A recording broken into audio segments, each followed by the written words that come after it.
8 আগস্টের এই সিসিটিভি ফুটেজে দেখা যাচ্ছে নির্মাণাধীন একটি বাড়ির ভেতরে কয়েকজনের উপস্থিতি।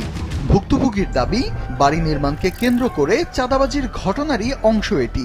অভিযোগ, এভাবেই বাড়ি নির্মাণ কিংবা নিজেদের জায়গা ব্যবহারে বাধার মুখে পড়তে হচ্ছে প্লট মালিকদের। কাজ শুরু করার পরের থেকে এই পর্যন্ত না হইলে অন্তত 15 থেকে 20 দিন আমার এই সাইডের লোকজনের মারছে, সিসি ক্যামেরাতে আছে।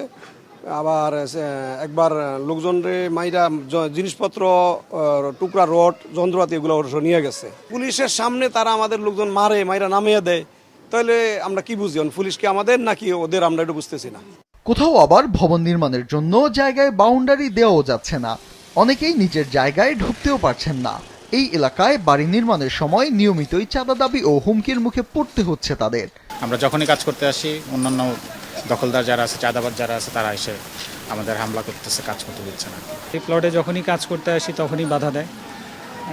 আপনারা দেখেন যে এখনও এটার তালাটা ওরা আমাদের জায়গায় তালা দিয়ে রাখছে। প্লাস হচ্ছে এখানে যে বালুগুলো আছে এগুলো হচ্ছে আমার কনস্ট্রাকশনের বালু।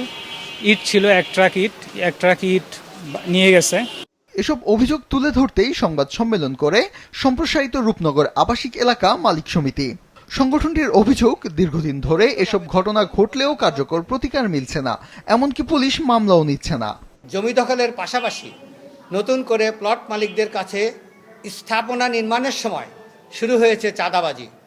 কেউ চাঁদা দিতে অস্বীকার করলে দলবল নিয়ে নির্মাণ শ্রমিকদের হুমকি ধামকি দিয়ে কাজ বন্ধ করে দিচ্ছে চাঁদাবাজ সিন্ডিকেট।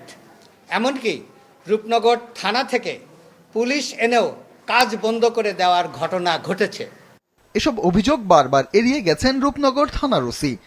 এটা আমাদের বিষয় না, এটা হলো আপনার বিষয়।